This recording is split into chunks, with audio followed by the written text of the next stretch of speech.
Hi, my name's Austin Stankowski and I'm 12 years old. And I harvested this bird today, and in my family, my dad says if you shoot it, you need to clean it. So today I'm going to be using the Havalon blade. And something cool about this knife is you can take this blade off, and there's replacement blades that come with it, or you can just buy them at the store. And you can put it on and you'll never need to resharpen it. So then you can just take it off, dispose of it, take out a new one, put it on the blade, and you're good to go. First part of cleaning the turkey, you see where it connects to the skin and tissue. And you see that you don't want to cut it here because then you'll be cutting the beard strands. You want to cut it back a little bit, and you can always take care of that extra tissue that you have later. You cut it just like that and it should come off nice and easy.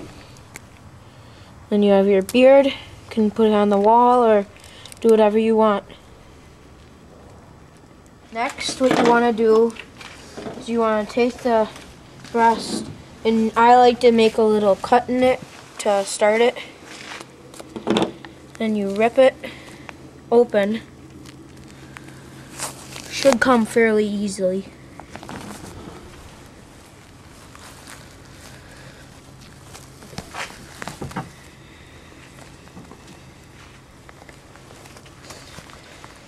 We'll clean all the skin off from each side of the breast.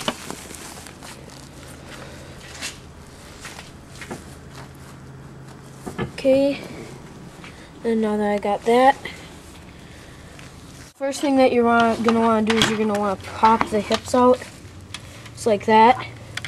And it looks like this bird must have been a fighting bird because it's got a big bruise here and a big bruise here and a cut in it, probably from spurring.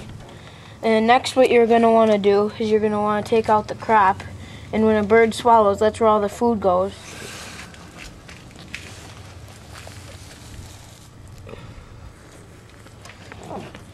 Should just come right out by ripping. Pull that away so that you don't get all the juices and stuff when you cut in your meat. And next, what you're going to want to do is you're going to want to make a cut on the breast, staying along that breastbone.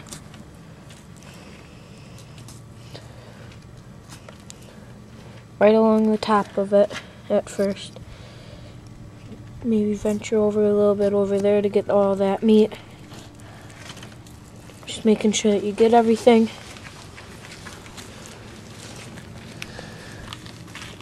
Cut right there.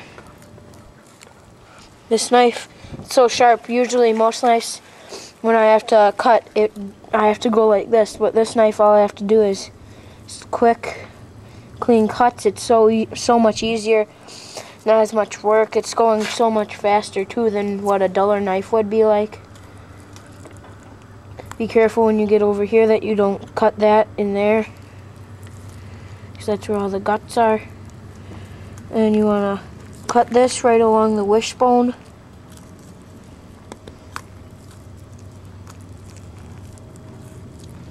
Staying along the side of that bone.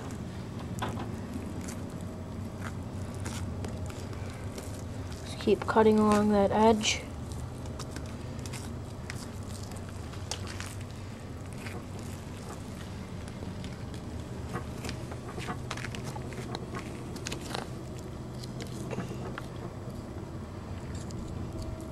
Just make sure that you keep along that wishbone, not getting too far away from it.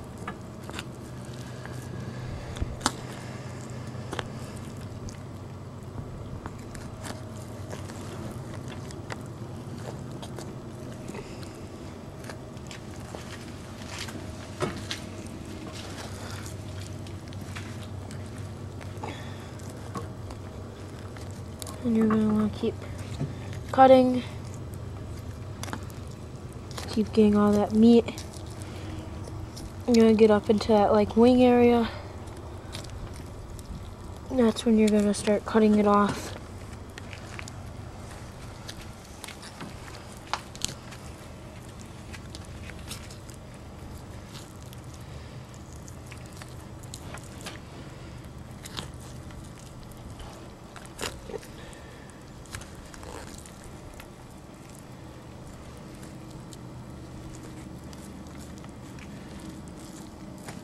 And then you got one nice breast and a tenderloin to go with it.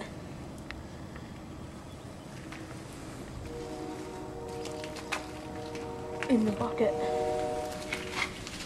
Then you start on the other one. This knife is so sharp, usually it would take me 5 minutes for each breast, but now it's only taking me 2. It's just so sharp I don't even need to worry about really pushing hard on the knife or anything. It just cuts.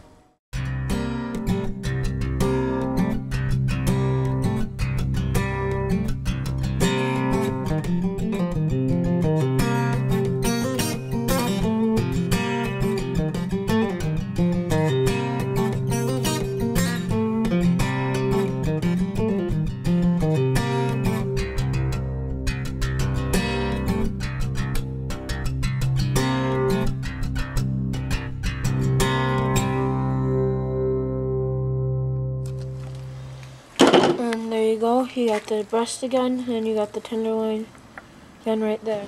Next thing that you're going to do is the legs. I like to cut right along the skin here, all the way down.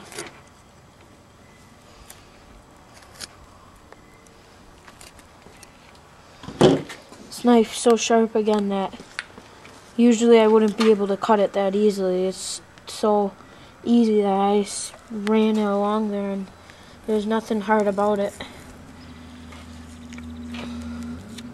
Some people, you know, they quit and they don't take the legs or anything. Well, one good thing about the legs is me and my dad, we like to put them in the slow cooker all day long, and by the time you take them out, they're just pretty much, they just fall right off the bone, and it's so good. We always just take our extra time here to get this off. Okay, so what you're going to want to do now, because you're not going to eat scaly leg. You're going to want to break it and twist it. I like to have my dad break it for me. It's a little bit too hard for me to break it. And you're going to want to take your knife through these tough tendons. We like to take the spurs off of ours. My dad, he's a taxidermist, so we cut them and then he'll polish them up, get all the scales off, polish them up down to the bone. And we like to put them on a necklace and wear them as like a tribute to the turkeys. Okay, and you're gonna take the rest of this skin away from the leg.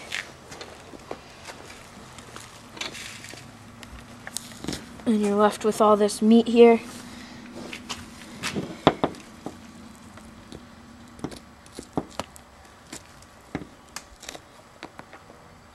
And you just cut right along, getting as much meat as possible.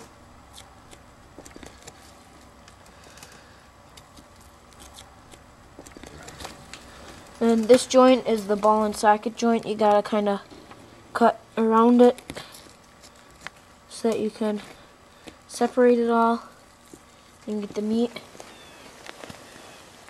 And the ball and socket, that's what you were popping out before, the hips. You were popping that out so that you could do this, and that is just to make it easier when you do this, and then so that you don't have to work your knife in there and do stuff like that. You can just pop it out on turkeys and it just comes right out. And then you're cutting right along the bone again.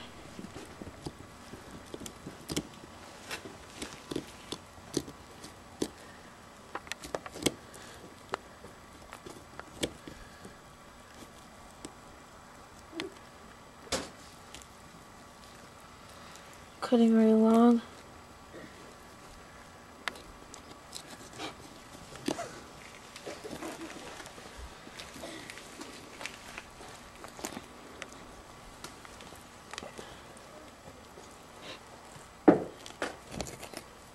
Cut the meat there.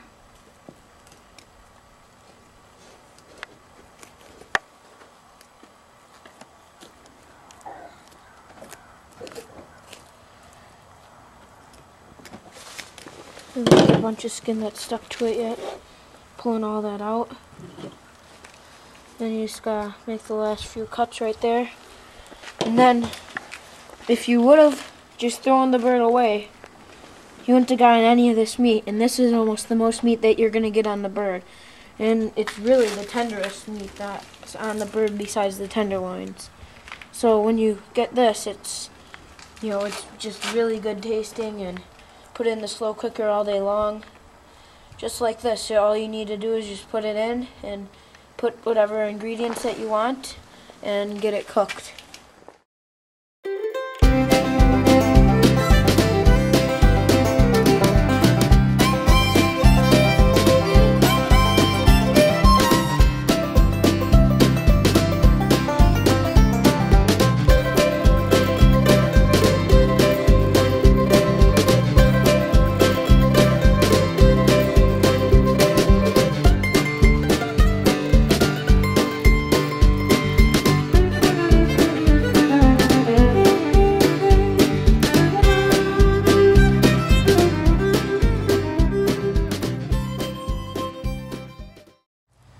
And you got your leg ready to go in the slow cooker again.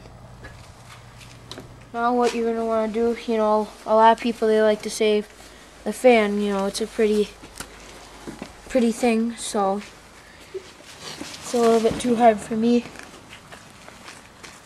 So what you're doing is you're feeling for the base of the feathers there. You can go in there and make sure you don't get the vent. Cut in through there with a knife. There's a twist. Around. Oh, it should twist right around. I guess I'm not strong enough today. There you go. You cut that off.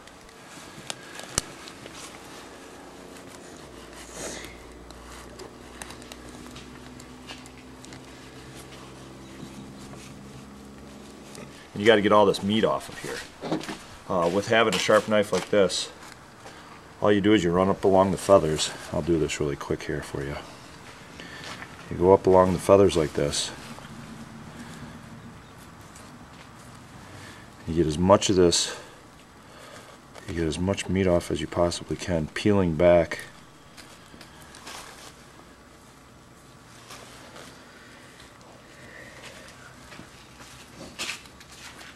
As you can see here, I'm getting in this really oily area right there.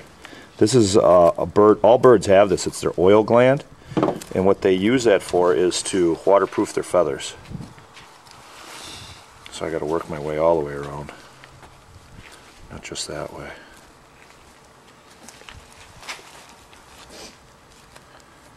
And at some point in time you're going to start cutting, because you're getting that to the base of the feathers, you're going to start cutting back in this direction, and you'll see what I mean in just a little bit while I'm doing it this way. Because those bases of the feathers go quite a ways up and in.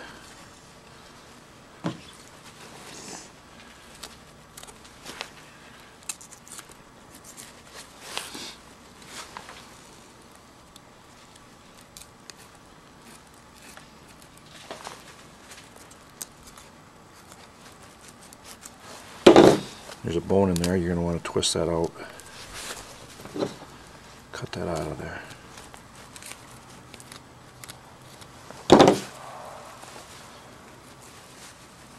a little bit more on this side.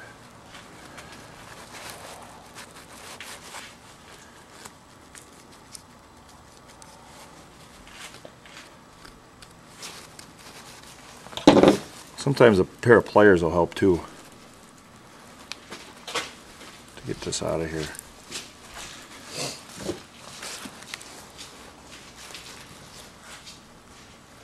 You're so quiet today.